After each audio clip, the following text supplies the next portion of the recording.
6 months after I cut off my family for betraying me, my pregnant ex-fiancée showed up at my door, crying. She begged the baby is yours. I need you. I looked at her and said, prove it.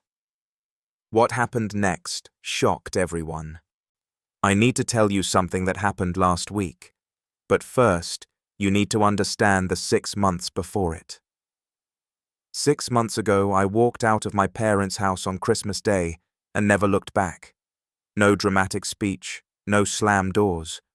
I just left halfway through dinner, got in my car, and drove home.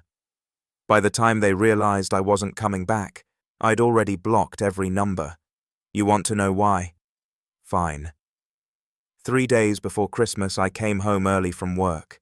My company gave us half days that week, so I figured I'd surprise Iris, my fiancée of 2 years, with lunch.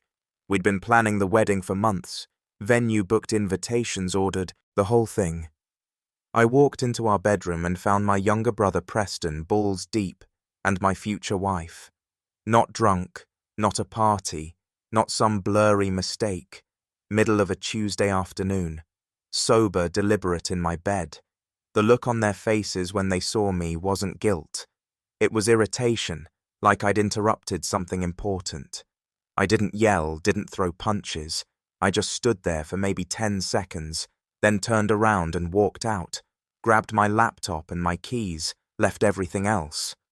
I heard Iris calling after me, scrambling for clothes, but I was already in my car to a hotel. Stayed there for 2 days, didn't answer my phone. I thought maybe my family would take my side when they found out. Iris must have told Preston, and Preston must have told them, because by the time Christmas rolled around, everyone already knew. My parents called, said we still needed to do Christmas as a family. Said whatever happened between Iris and me was separate from family obligations.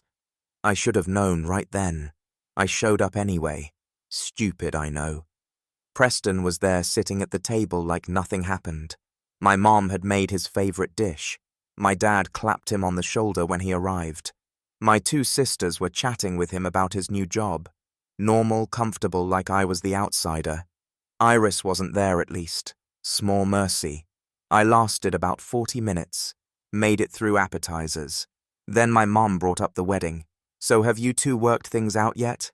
She asked, casual, like Iris had forgotten to pay a bill. No, I said. We're done.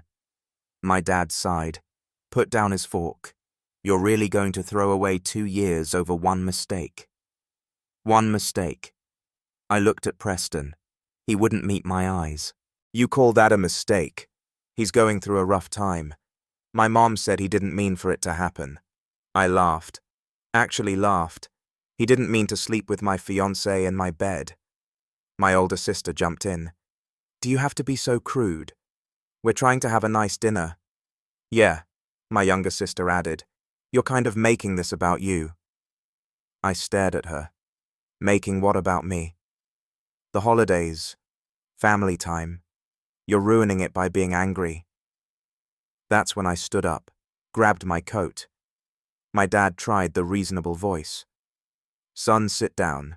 Let's talk about this like adults. We're not talking about anything I said. You've already decided whose side you're on. Preston finally spoke. Come on, man. Don't be like this. I looked at him. Really looked at him.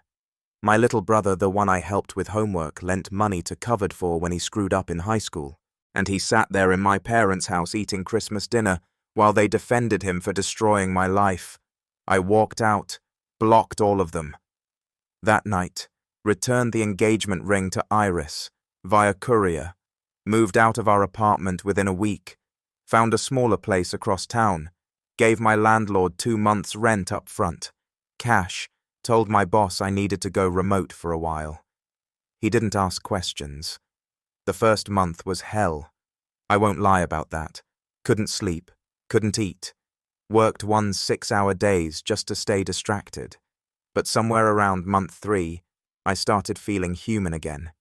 Joined a gym, started running, picked up woodworking, something to do with my hands. By month 6, I was actually okay. Not happy, maybe, but stable.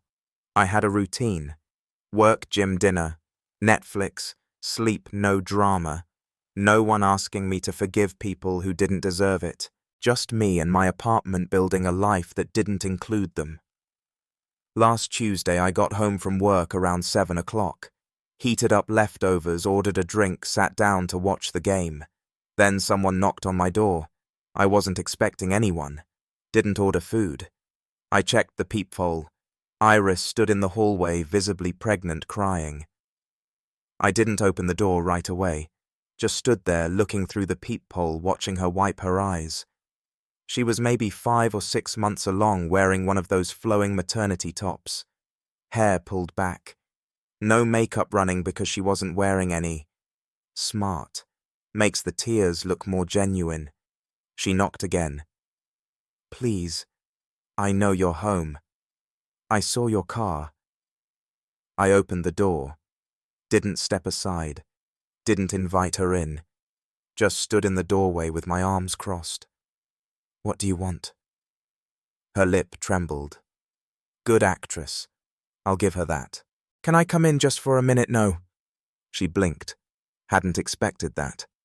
I need to talk to you. It's important. So talk. She glanced down the hallway like she was worried about neighbors hearing. Another calculated move. I didn't budge. Fine. She took a breath. The kind you take before a rehearsed speech. I made a terrible mistake. What happened with Preston? It wasn't what you think. I waited. He took advantage of me. I was vulnerable, and he manipulated the situation. I know that doesn't excuse it, but I need you to understand. I never wanted to hurt you. Still waiting.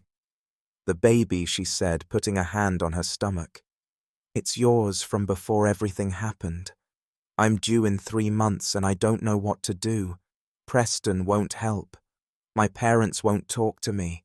I'm alone and I'm scared and I need you. The tears came on cue. She was good. If I hadn't spent 6 months replaying every lie she'd ever told me, I might have even believed her. Prove it, I said. She looked up. What? Prove the baby's mine. I just told you. You told me a story. I want proof. DNA test. Her eyes widened. You don't trust me? No. The word hung there. She tried a different angle. Do you know how expensive those are? I can't afford. I'll pay for it. I said prenatal paternity test. Non-invasive.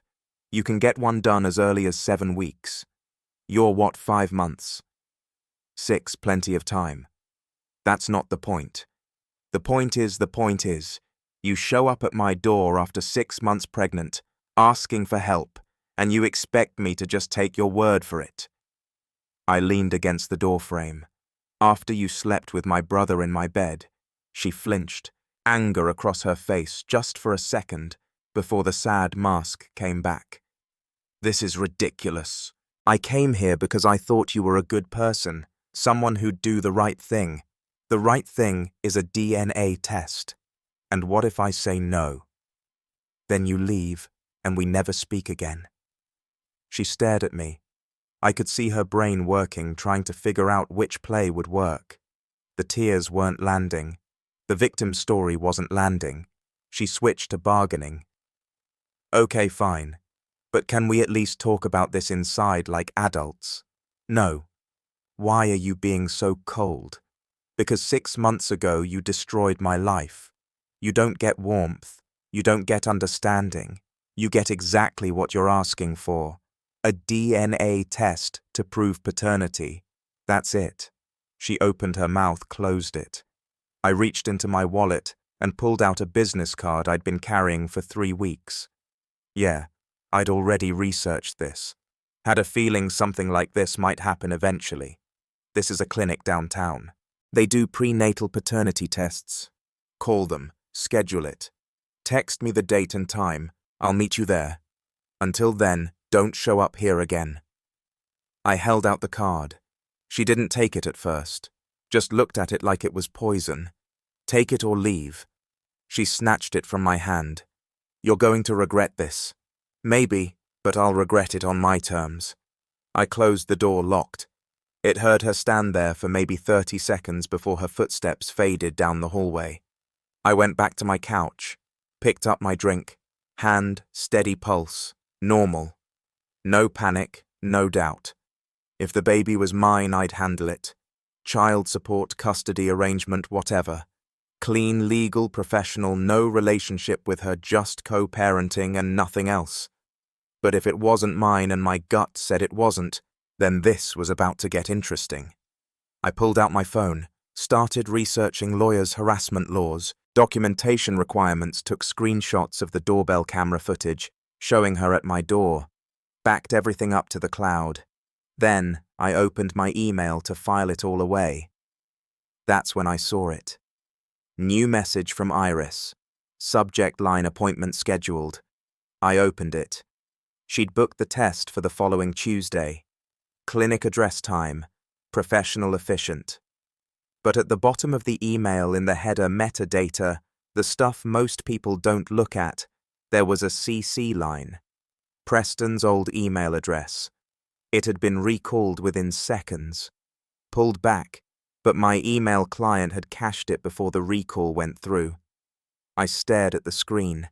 They were coordinating this together. I didn't confront them, didn't call, didn't send a screenshot of the CC line asking what the hell they were playing at. I just watched, saved the email, saved the metadata, backed it all up in 3 different places. Then I went back to researching. Spent the rest of the night digging through old text messages. Found conversations from before the breakup. Iris complaining about Preston. Preston asking me for money the same week I caught them. Iris talking about the wedding timeline. I screenshot everything. Organized it by date. Built a timeline. By 3 a.m. I had a folder on my desktop labeled Evidence. Wasn't sure what I'd need it for yet, but I knew I'd need it. The next week felt like the longest of my life.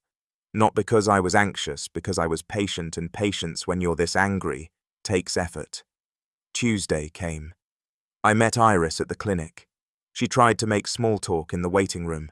Asked how I'd been, if work was going well. I pulled out my phone and answered emails. The technician called us back. Professional kind, asked standard questions about medical history. Iris answered most of them. I just provided the DNA sample cheek swab, simple, and confirmed my contact information. Results should be ready in about a week, the technician said. We'll send them via email and mail a hard copy. Just email is fine, I said. Iris looked at me. Don't you want the official copy? Email's official enough? As we left, she tried again. Look, I know this is awkward, but maybe we could grab coffee just to talk about what happens next. What happens next, I said, is we wait for results. After that, if the test says I'm the father, my lawyer will contact you about arrangements. If it doesn't, you never contact me again. Your lawyer? She looked genuinely surprised. It doesn't have to be like that. Yeah, it does. I walked to my car, didn't look back. The week crawled. I worked, went to the gym, ran errands, normal routine. But every morning I checked my email first thing. Nothing. Monday, nothing. Tuesday, Wednesday, Thursday, Friday, nothing. Then Saturday morning, 6:39 a.m. My phone buzzed. Email from the clinic. Subject paternity test results. I was still in bed. Sat up. Opened it on my phone. Read the first line. Read it again. Read it a third time just to be absolutely sure. Probability of paternity. 0%. Not 15%. Not 5%. Not even 1%. 0. I set the phone down, stared at the ceiling, took a breath. Then I smiled. Not relief. Not yet. First came the vindication, that deep, satisfying feeling of being absolutely right. I knew it. The moment she showed up at my door, I knew it. Preston's email in the CC line confirmed it. And now I had proof. Then came the rage, pure, cold, focused. They tried to trap me, tried to manipulate me into cleaning up their mess. Iris got pregnant, probably Preston's, maybe someone else's. And when reality hit, they decided I should be the solution. The stable one. The one with a good job and a clean record. The one stupid enough to fall for the victim routine. They thought I'd just roll over, take responsibility for a kid that wasn't mine, because that's what good men do. I got out of bed, made coffee, opened my laptop, created a new document, started typing. Not a letter, not an explanation, a plan. Column 1, who needs to know. Column 2, what they need to see. Column 3, when to send it. The list my parents, both of them, the ones who defended Preston at Christmas, who told me I was overreacting, who wanted me to work it out with Iris. My sisters, the ones who said I was making it about me, who guilt-tripped me for walking away. Preston, obviously the family group chat, the one I'd muted 6 months ago but never left. Let them all see it at once. Whitney Preston's girlfriend, the one he'd been dating for 8 months, the one who had no idea any of this existed. Extended family cousins, aunts, uncles, everyone who took Preston inside or told me I was being too harsh. I opened a new PDF. Professional clean, no emotion. Page 1, DNA test results. Names redacted except mine and alleged father. The 0% highlighted. Page 2, timeline dates facts. December 19th discovered Iris and Preston together. December 25th, family took their side. December 26th, cut all contact. June 18th, Iris appeared at my door claiming pregnancy. June 25th, DNA test performed. July 1st, results received. Page 3, screenshots messages from before the betrayal. Proof of relationship. Proof they knew exactly what they were doing. Page 4, a single paragraph. 6 months ago, I cut contact with my family after discovering Preston and Iris together in my home. Last week, Iris appeared at my door claiming I was the father of her child. I requested a DNA test. The results are attached. This is the last time I will address this situation. Do not contact me. No accusations, no drama, just facts. I saved the PDF, opened a new email, added every address from my list, attached the file subject line. For your information, my cursor hovered over the send button. 1 click, that's all it would take. 1 click, and every bridge left standing burns to ash.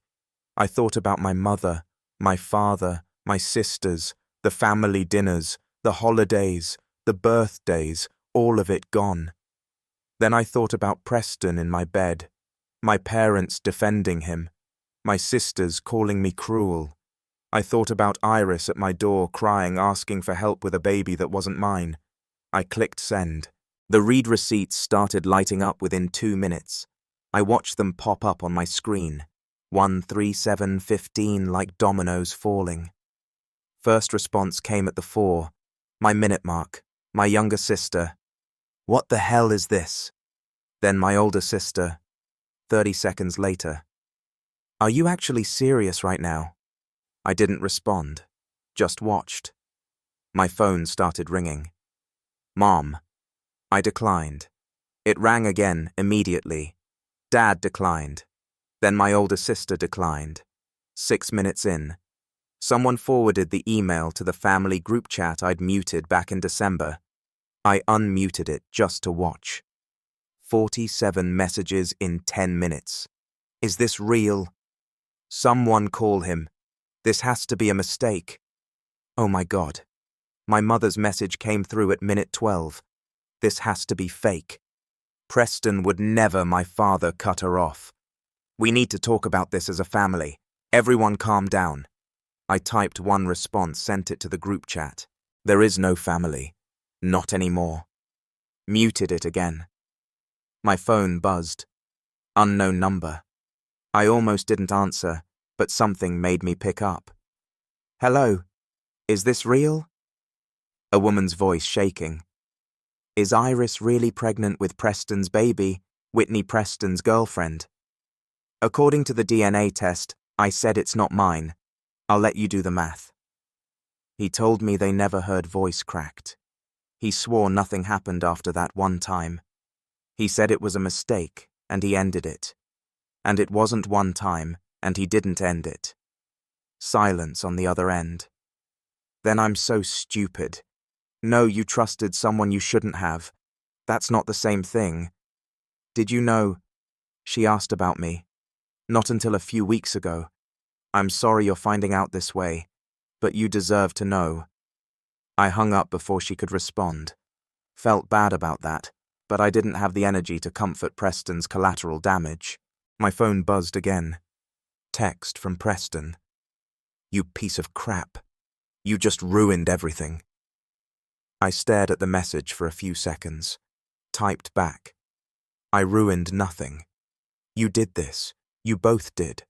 I just stopped letting you make it my problem. Blocked his number. More calls. More texts. I declined them all. Then someone started pounding on my door.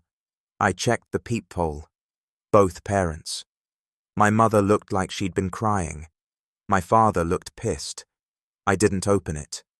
Son, please. My father's voice through the door. We can fix this. Just let us in. Let's talk. I turned up the TV. Please, my mother now. We didn't know. If we'd known. You knew enough, I said through the door. You chose him anyway. Leave. They knocked for another 5 minutes. I ignored them. Eventually they left. By hour 3, I had 80+ missed calls and 150+ texts. Cousins, aunts, uncles, people I hadn't spoken to in years, suddenly had opinion. Some were supportive. Holy crap. Good for you. They had this coming. I never liked Preston anyway. You did the right thing. Most weren't. This is cruel. He's your brother. Family is supposed to forgive. You're tearing everyone apart over a mistake. I blocked every number that defended Preston. Kept the supportive ones on red. Around midnight, Whitney texted me. I broke up with him. He admitted everything. Said the baby is probably his, but he wasn't ready to deal with it. So Iris came to you. He actually said that like you were the backup plan. I can't believe I didn't see it. I'm so sorry. For what it's worth, you did the right thing. I read it twice. Didn't respond, but I didn't block her either. I sat there in my apartment staring at my phone at the wreckage I just created. Felt nothing. No guilt, no regret, just tired. And then I realized something. I was still here in this city, in this apartment 20 minutes from my parents' house, 15 from Preston's place. They knew where I worked, where I lived, where I bought groceries. I'd burned the bridges, but I was still standing on their side of the river. I opened my laptop, pulled up the email my boss had sent 3 weeks ago, the one I'd ignored because I wasn't ready to think about it. Subject: Denver position leadership opportunity. I glanced at it. Big promotion. Relocation required. More money, more responsibility. I told myself I'd think about it later. I clicked reply, started typing. I'd like to accept the position. How soon can I start? My finger hovered over send. I clicked send, closed the laptop, went to bed, didn't think about it, didn't second guess it, just slept. My boss responded at 6:00 a.m. He was East Coast 3 hours ahead. We can have you out here in 2 weeks. Housing stipend starts immediately. HR will send the paperwork today. Welcome to the team. 2 weeks. I gave notice on my apartment that morning. Landlord didn't ask questions. Month-to-month lease made it easy. I'd be out by the end of July. Then I went to the phone store, got a new number, New phone gave the info to exactly 5 people. My boss, HR, my landlord, my bank, and my insurance company. That's it. Everyone else cut off completely. I didn't post about it, didn't announce it, just vanished. The next few days were quiet. My old phone, the one I'd stopped carrying, sat on my kitchen counter, buzzing occasionally. I checked it once a day just to see the damage. More missed calls, more voicemails. I didn't listen to more texts I didn't read. Whitney sent me 2 updates. I'd kept her number in my new phone, not because we were friends, because she was my only source of intel, and I wanted to know how this played out. First message came on day 3. Preston tried to deny the baby was his. Iris showed him your DNA test. It proved it wasn't yours, but it didn't prove it was his. He demanded his own paternity test. She agreed. Results came back yesterday. 99.97% match. He's on the hook. She's already talking to a lawyer about child support. I read it, smiled, didn't respond. Second message came 2 days later. He's spiraling, lost his job, called in sick too many times. Stop showing up. His lease is up next month and he can't afford renewal. I think he's moving back in with your parents. Thought you'd want to know. Still didn't respond. But yeah, I wanted to know. My mother tried calling my work. The receptionist told her I no longer work there. Technically true since I'd transferred. She panicked, tried my old email, bounced back. She posted in the family group chat. I'd unmuted it one last time just to watch. Does anyone have a way to reach him? We need to apologize, please. Someone must have his new number. My older sister responded. Maybe he doesn't want to be reached. Then silence for the first time. I think it actually hit them. I was gone. Not hiding, not cooling off. Actually gone. My younger sister found my Facebook. I hadn't checked it in months. She sent a message. I get why you're angry, but this is extreme. We're still family. You can't just erase us. I logged in, once read it, deactivated the account. I spent the next week packing methodically. No sentimentality. Photos with family, trash, gifts from Iris, donated to Goodwill, anything tied to my old life, furniture they'd helped me move, books they'd recommended, even a coffee maker my mom bought me. Gone. Sold on Facebook Marketplace or left on the curb. I kept 2 suitcases of clothes, 1 box of essentials documents, laptop, a few tools. Everything else disappeared. The apartment looked empty by day 10. Just the basics. Mattress on the floor. Couple of dishes, TV on a folding table. I'd already sold my couch, my bed frame, my dining table. Everything was going to the new place, or nowhere at all. Last night in the apartment, I ordered Chinese takeout, ate straight from the container, sitting on the floor, watched a basketball game on my laptop. No music nostalgia, just me and the echo. I felt lighter, not happy, not yet, but lighter. Like I'd been carrying weight I didn't realize was there, and now it was gone. Slept hard that night. No dreams. Moving day. Saturday morning. I loaded my car, 2 suitcases, 1 box, my laptop bag. Everything I owned fit in a sedan. Took one last look at the apartment. Empty walls, clean floors like I'd never been there. I locked the door, dropped the keys in the landlord's mailbox, got in my car, started the engine. My phone buzzed. New phone, the one only 5 people had. Unknown number. I should have ignored it. Should have just driven away, but something made me answer. Yeah, son. My father's voice broken. Raw. Please don't hang up. I didn't say anything. Your mother is devastated. She hasn't slept in a week. Preston, as he's not doing well. He's moving back home. The family is falling apart. Can we just talk just once, please? I sat there. Engine running, car packed. Denver, 14 hours away. Everything I built for the past 2 weeks. The clean break, the fresh start. the total separation, balanced on what I said next. Talk, I said. You've got 2 minutes. My father took a breath. I could hear traffic in the background. He was calling from outside somewhere. Probably didn't want my mother to hear. I know you're angry, he started, and you have every right to be.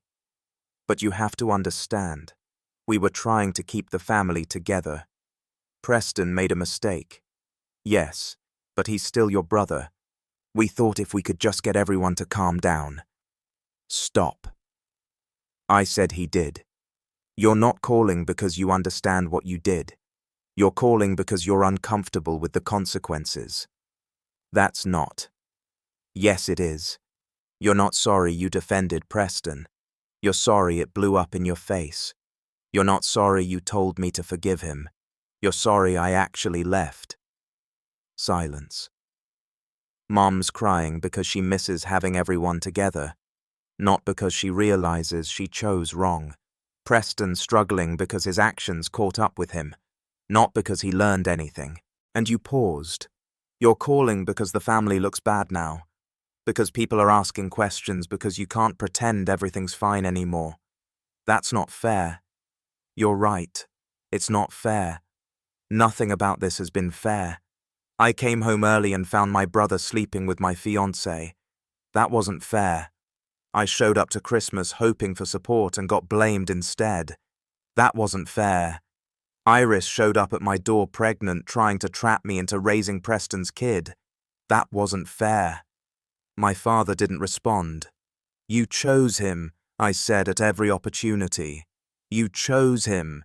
You told me to get over it, to forgive him, to think about family, but you never once asked him to take responsibility. You never once told him what he did was unforgivable. You just wanted me to shut up and make it easy for everyone. We were trying to protect both of you.